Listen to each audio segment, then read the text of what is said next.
திருச்சிற்றம்பலம். ஸ்ரீ பரஞ்சோதி முனிவர் அருளிய திருவிளையாடல் புராணம் பாகம் 363 திரு ஆலவாய் காண்டம் வாதவூரடிகளுக்கு உபதேசித்த படலம் பகுதி 106. சிவத்தோடு இரண்டர கலந்து நிற்பதன் பயன் மறுபடியும் நாம் பிறவிக்கு வாராமல் இருப்பது என்று பார்த்தோம். எனவே எதுவரை பிறப்பு உண்டு, எதற்கு பின் பிறப்பு இல்லை என்று சிவஞான சித்தியாரிலே ஸ்ரீ அருள்நந்தி சிவாச்சாரியார் அருளியிருக்கின்றார். ஞான நூல்தனை ஓதல் ஓதுவித்தல், நற்பொருளை கேட்பித்தல், தான் கேட்டல், நன்றா ஈனமிலா பொருள் அதனை சிந்தித்தல், ஐந்தும் இறைவன் அடி அடைவிக்கும் எழில் ஞான பூஜை, ஊனமிலா கண்மங்கள், தபம், செபங்கள், தியானம், ஒன்றுக்கொன்று உயரும் இவை ஊட்டுவது போகம் ஆனவையான் மேலான ஞானத்தால் அரணை அருச்சிப்பர் வீடு எய்த அறிந்தோர் எல்லாம் என்றும், கேட்டலுடன் சிந்தித்தல், தெளிதல், நிட்டை கிளத்தல் என ஈரிரண்டாம் கிழக்கின் ஞானம் வீட்டை அடைந்திடுவர் நிட்டை மேவினோர்கள், மேவாது தப்பினவர் மேலாய பதங்கட்கு ஈட்டிய புண்ணிய நாதராகி இன்பம் இனிது நுகர்ந்து அரண் அருளால் இந்த பார்மேல் நாட்டிய நற்குலத்தினில் வந்து அவதரித்து குருவால் ஞான நிட்டை அடைந்தவர் நாதன் தாளே என்றும் அருளியிருக்கின்றார். ஞான வேள்வி 5 ஞான நூல் தனை ஓதுதல் ஓதுவித்தல் நற்பொருளை கேட்பித்தல் ஆகிய நிலையில் உண்மை ஞானம் மேவாமையான் அவர்கள் அதிகார முக்தர்கள் ஆவார்களே அன்றி பரமுக்தர்கள் ஆக மாட்டார்கள் என்றும், கேட்டல், அந்த கேட்டல் ஞானத்துடன் அதற்கு பின்பு நிகழக்கூடிய சிந்தித்தல், தெளிதல், நிஷ்டை கூடுதல் ஆகிய 4 நிலைமையும் உண்மை ஞானம் எனப்படுவதனால் இவ்வாறு கேட்டு சிந்தித்து தெளிந்து நிஷ்டை கூடியவர்களுக்கு இனி பிறப்பு கிடையாது என்பது வரையறுத்து உரைக்கப்படுகின்றது. தெரிவறிய மெய்ஞானம் சேர்ந்தவாறே சிவம் பிரகாசிக்கும். இங்கே ஜீவன் முக்தனாகும். உரிய மலம் ஔடதத்தால் தடுப்புண்ட விடமும் ஒள் எரியின் ஒளி முன்னர் இருளும் தேற்றின் வரு பரல் சேர் நீர் மருவு கலங்கலும் போலாகி மாயாதே தன் சக்தி மாய்ந்து காயம் திரியுமளவும் உளதாய் பின்பு காயம் சேராத வகை தானும் தேயுமன்றே என்பதும் சிவஞான சித்தியார் திருவாக்கு. சிவஞானம் பெற்றவர்கள், சிவஞானம் பிரகாசித்தவர்கள், ஜீவன் முக்தர்கள் ஆகிய இவர்களிடம் ஆணவமலம் முறையே அடங்கியும் வேறாய் அகன்றும் விட்டு நீங்கியும் நிற்கும் என்பதால் இவர்கள் மூவரும் பிறப்பின் நீங்கி நிற்கின்றார்கள் என்பது உணரப்படும்.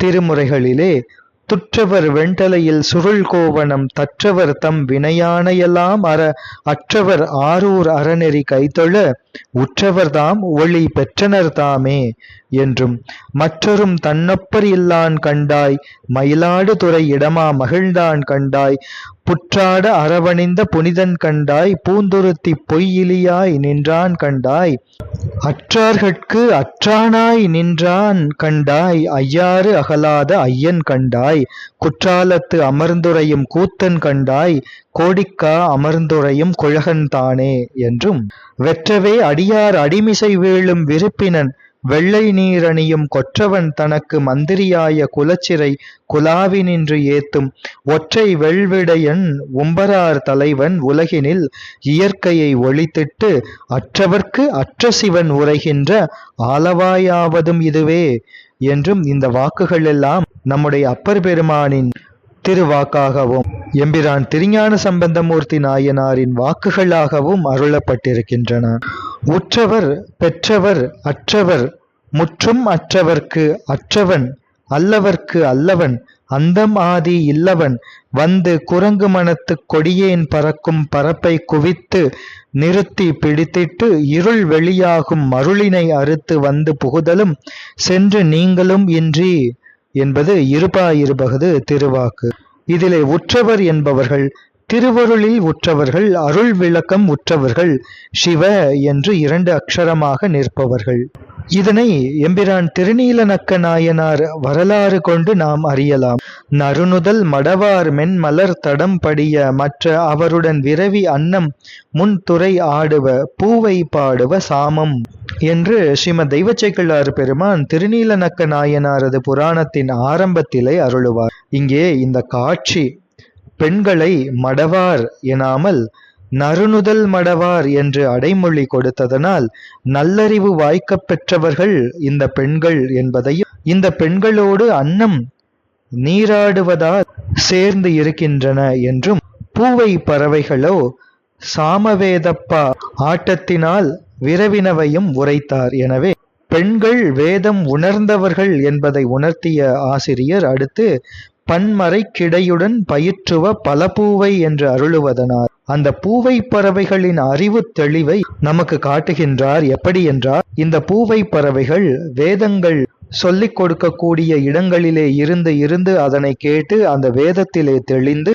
அங்கே மாணவர்களாக பயில்கின்ற மறை பழகுகின்ற சிறுவர்கள் வேதம் சொல்லும் போது அவைகளை திருத்துகின்றன இந்த பூவை பறவைகள் என்று கூறி, அப்படி இந்த பூவை பறவைகளை பயிற்றுவித்த பூவையரான அந்த பெண்கள் எப்படிப்பட்டவர்களாக இருப்பார்கள் என்பதை நாம் உணர வைக்கின்றார். நீந்தும் நல்லறம் நீர்மையின் வளர்க்கும் இருபிறப்பாளர் ஆய்ந்த மெய்ப்பொருள் நீரு என வளர்க்கும் அக்காப்பில் ஏய்ந்த 3 தீ வளர்த்துளார் என்றும் நாயனாரை பாடிய ஸ்ரீமத் தெய்வ சேக்கிழார் பெருமான் அந்த பூவையர்களை பாடுகின்றார். அத்தீயை வாய்ந்த கற்புடன் 4 என வளர்ப்பார்கள் என்று கூறி அந்த வேதியரை விட மிக்கவர்கள் பூவையர்கள் பெண்கள் என்பதையும் உணர்த்தினார். இப்படி ஸ்ரீமத் தெய்வ சேக்கிழார் பெருமான் கூற வரும் நிகழ்ச்சி நடைபெற்ற நாள் அது ஆதிரை நாள் என்று திருநீலநக்க நாயனார் மூலம் நம் அறிவு திரை விலக்கிய நாளாய் கொண்டாடுவார். ஆதிரை என்பது நம் அறிவை மறைத்திருக்கின்ற திரையை விலக்குகின்றது என்று பொருள். எனவே எல்லையில் தவத்தால் ஒருமை அன்புற்ற முறைமையால் வரு பூசை மனைவியார் தம்மொடும் அவர் வேண்டுவன ஏந்தி உதவ என்று அதனை முற்றுவித்து பின்னர் நீடு பூசனை நிரம்பியும் அன்பினால் நிரம்பார் மாடுசூழ் புடை வலம் கொண்டு வணங்கி முன் வழுத்தி தேடு மாமரை பொருளினை தெளிவுற நோக்கி நாடும் அஞ்செழுத்து உணர்வுற இருந்து முன் நவிலவும் என்றும் அருளினார்.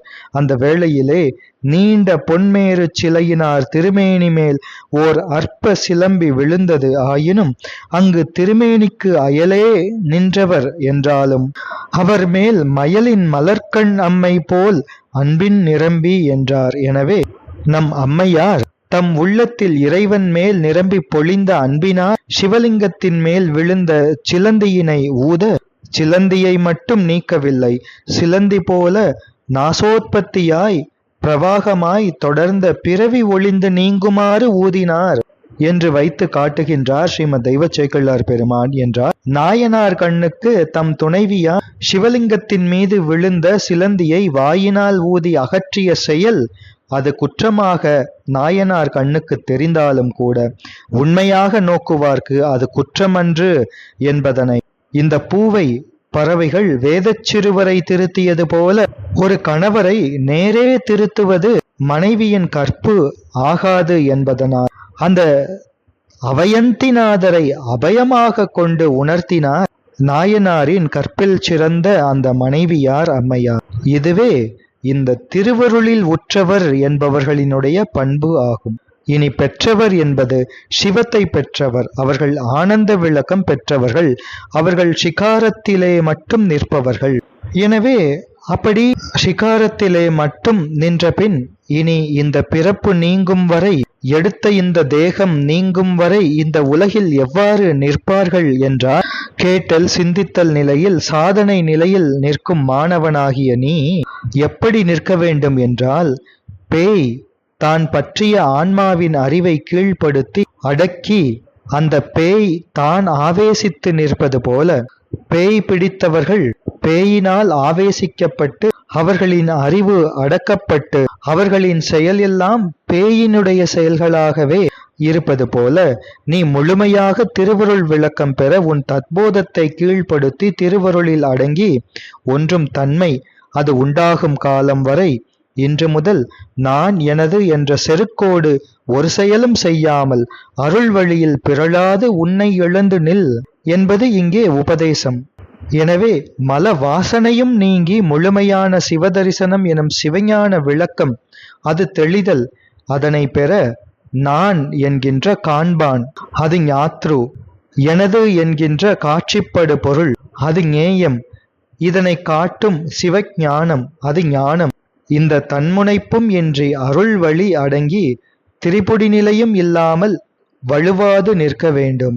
இந்த நிலைமையை நேச நிர்விகற்ப நிட்டையல்லால் உன் அடிமைக்கு ஆசை உண்டோ நீ அறியாத அன்றே பராபரமே என்றும், எத்தால் பிழைப்பேனோ எந்தையே நின் அருட்கே பித்தானேன் மெத்தவு நான் பேதை பராபரமே என்றும், சிந்தை அவிழ்ந்தவிழ்ந்து சின்மயமா நின்னடிக்கே வந்தவர்க்கே இன்பநிலை வாய்க்கும் பராபரமே என்றும் அருளுவார் ஸ்ரீமத் தாயுமான சுவாமிகள்.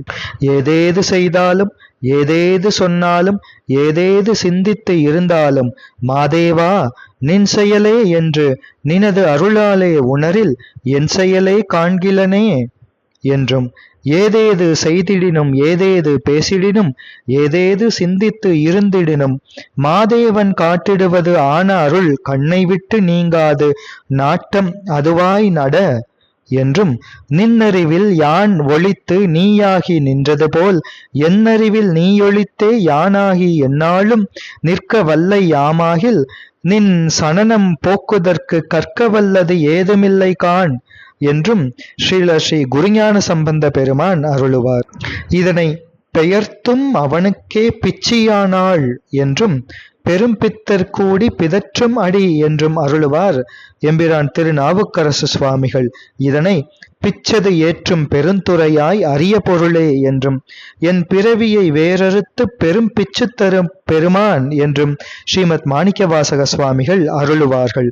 எனவே ஞாலமதில் ஞான நிஷ்டை உடையோருக்கு நன்மையொடு தீமையில்லை, நாடுவது ஒன்று இல்லை, சீலமில்லை, தவமில்லை, விரதமொடு ஆச்சிரமச் செயல் இல்லை, தியானமில்லை, சித்த மலம் இல்லை, கோலமில்லை, புலன் இல்லை, கரணமில்லை, குணமில்லை, குறியில்லை, குலமும் இல்லை, பாலருடன் உண்மத்தர் பிசாசர் குணமருவி பாடலினொடு ஆடல் இவை பயின்றிடினும் பயில்வர் என்றும், இவன் உலகில் இதமகிதம் செய்தவெல்லாம் இதமகிதம் இவனுக்குச் செய்தார்பால் இசையும், அவன் இவனாய் நின்ற முறை ஏகனாகி அரண்பணியின் நின்றிடவும் அகலும் குற்றம் சிவனும் இவன் செய்தியெல்லாம் என் செய்தி என்றும், செய்தது எனக்கு இவனுக்குச் செய்தது என்றும் பவமகல உடனாகி நின்று கொள்வன் பரிவால் பாதகத்தை செய்திடினும் பணியாக்கி விடுமே என்றும் சிவஞான சித்தியார் இந்த நிலைமையினை நமக்கு எடுத்து காட்டும். ஐயோ நாம் செய்யாமை செய்து செயலறுக்கலாயிருக்க செய்யாமை செய்யாதவாறு என்று திருக்களிற்றுப்படியார் கூறும். இதனை ஸ்ரீமத் அருணகிரிநாத சுவாமிகள் திருவகுப்பிலை அருளுவார்கள். உரையவிழ உணர்வவிழ உளமவிழ உயிரவிழ உளபடியே உணரும் அவர் அனுபூதியாவதுவும் என்று அருளுவார்கள். பெண்டிர் பிடி போல ஆண்மக்கள் பேய் போல கண்டாரே கண்டார் என்று உந்தி பெற காணாதார் காணார் என்று உந்தி பெற என்பார் திருவியலூர் உய்யவந்த தேவ நாயனார். இந்த நிலைமையிலே இருந்தால் நித்திய நியமங்கள் என்னாவது என்றால், முக்தி நிலையில் ஆன்மா இறைவன் உயிர்களுக்குச் செய்யும் உபகாரத்தை எண்ணி எண்ணி உள்ளம் உருக சிவத்திலே படிப்படியாய் அழுந்த அழுந்த சிவானந்தத்தை தவிர சிவானந்தத்திற்கு இடையூறான மற்ற எல்லாமே தன் ஆன்ம உணர்வும் தான் செய்யும் புற வழிபாடு முதலிய செயல்களெல்லாம் படிப்படியாய் நீங்கும் என்பது கருத்து. இது நாம் தூக்கத்திலே அழுந்த அழுந்த நாம் கையில் பற்றியிருந்த பொருள் சிறிது சிறிதாய் நெகிழ்ந்து கடைசியில் முழுவதும் நீங்குவதை போன்றது.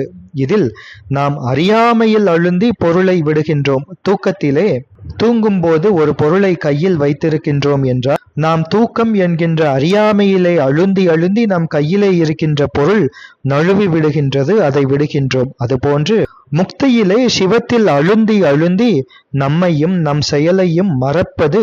அந்த நிலையில் ஆச்சாரங்கள் எல்லாம் நம்மை அறியாமலே நம்மை விட்டு விலகும். இதனை முன்னம் அவனுடைய நாமம் கேட்டாள், மூர்த்தி அவன் இருக்கும் வண்ணம் கேட்டாள், பின்னை அவனுடைய ஆரூர் கேட்டாள், பெயர்த்தும் அவனுக்கே பிச்சியானாள், அன்னையையும் அத்தனையும் அன்றே நீத்தாள், அகன்றாள் அகலிடத்தார் ஆச்சாரத்தை, தன்னை மறந்தாள், தன் நாமம் கெட்டாள், தலைப்பட்டாள் நங்கை தலைவன்தாளே என்று அருளுவார் எம்பெருமான் அப்பர் சுவாமிகள்.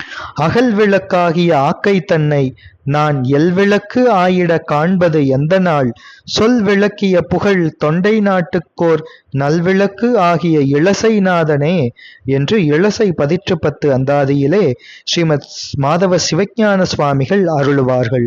உறங்கினோன் கை வெறும் பாக்கு எனவும் தானே தவிராதானால் புரியாது ஒளிந்திடில் நிறையத்து அழுந்துதல் திடமே என்று ஸ்ரீமத் உமாபதி சிவாச்சாரிய சுவாமிகள் சங்கல்ப நிராகரணத்திலே இந்த கருத்தை அருளுவார்கள். ஸ்ரீமத் மாணிக்கவாசக சுவாமிகளும் வான் கெட்டு மாருதம் மாய்ந்தழல் நீர் மண் கெடினும் தான் கெட்டலின்றி சலிப்பறியா தன்மையனுக்கு ஊன் கெட்டு உயிர் கெட்டு உணர்வு கெட்டு என் உள்ளமும் போய் நான் கெட்டவா பாடித் தெள்ளேனம் கொட்டாமோ என்று அருளுவார். வஞ்சித்து என் வளை கவர்ந்தான் என்று அருளுவார் எம்பிரான் திருநாவுக்கரசு சுவாமிகள். மாலுலா மனம் தந்து என் கையில் சங்கம் வவ்வினான் மலைமகள் மதலை என்று அருளுவார் சேந்தனார் நாயனார். இப்படி நியமங்கள் அருந்தாலும் அறாமல் மேவிச் சிறந்தது எது என்றால் முக்தி நிலையிலே காண்பான் காட்சி காட்சிப்படு பொருள் என்ற மூன்றும் இருந்தாலும் காட்சிப்படு பொருளாகிய அந்த ஞேயம் சிவம் மட்டுமே காணப்பட்டு மற்றைய ஞாத்ரு ஞானங்களெல்லாம் அந்த ஞேயமாகிய சிவத்திலே அடங்கி நின்ற அந்த சொல்லிறந்த இன்பத்தை நுகர்வதுதான் அங்கே சிறந்து இருப்பது. காட்டினாலன்றி தனித்து எதையும் காண முடியாத ஆன்மா காண்போனாகிய தன்னை மட்டும் தானே காண்பதாக உணர்ந்தால் அது திரிபுக் காட்சி. தானும் தனக்கு காட்டும் அறிவுமாக கண்டால் அது ஐயக்காட்சி. சிவமேயாக கண்டல் அதுவே தெளிவு காட்சி. அந்த நிலையிலே ஆன்மா பேச்சிறந்து தேனருந்தும் வண்டு போல இருக்கும். இதையே பேசா அனுபூதி என்று நூல்கள் உரைக்கின்றன.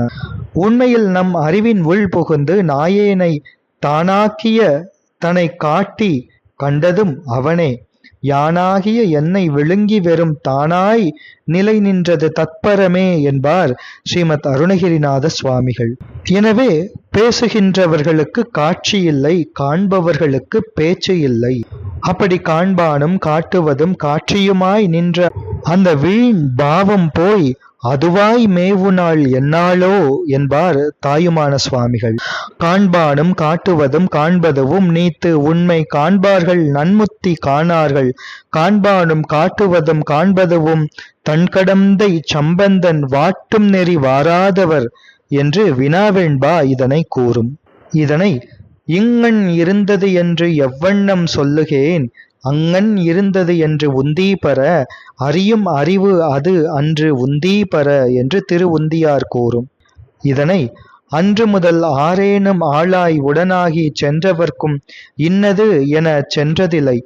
இன்று இதனை எவ்வாறு இருந்தென்று எவ்வண்ணம் சொல்லுகேன், அவ்வாறு இருந்தது அது என்றும் பேசாமை பெற்று அதனில் பேசாமை கண்டனரை பேசாமை செய்யும் பெரும் பெருமான் பேசாதே எண்ணொன்றும் வண்ணம் இருக்கின்ற யோகிகள் பால் உள்நின்றும் போகான் உளன் என்றும் திருக்களிற்றுப்படியார் கூறும். சொல்வது அறியேன் வாழி முறையோ என்று அருளுவார் ஸ்ரீமத் மாணிக்கவாசக சுவாமிகள். இதனை உரையிறந்த அன்பர் உள்ளத்து ஓங்கொழியாய் ஓங்கி கரையிறந்த இன்பக்கடலே பராபரமே என்பார் ஸ்ரீமத் தாயுமான சுவாமிகள். தொடர்ந்து சிந்திப்போம். திருச்சிற்றம்பலம்.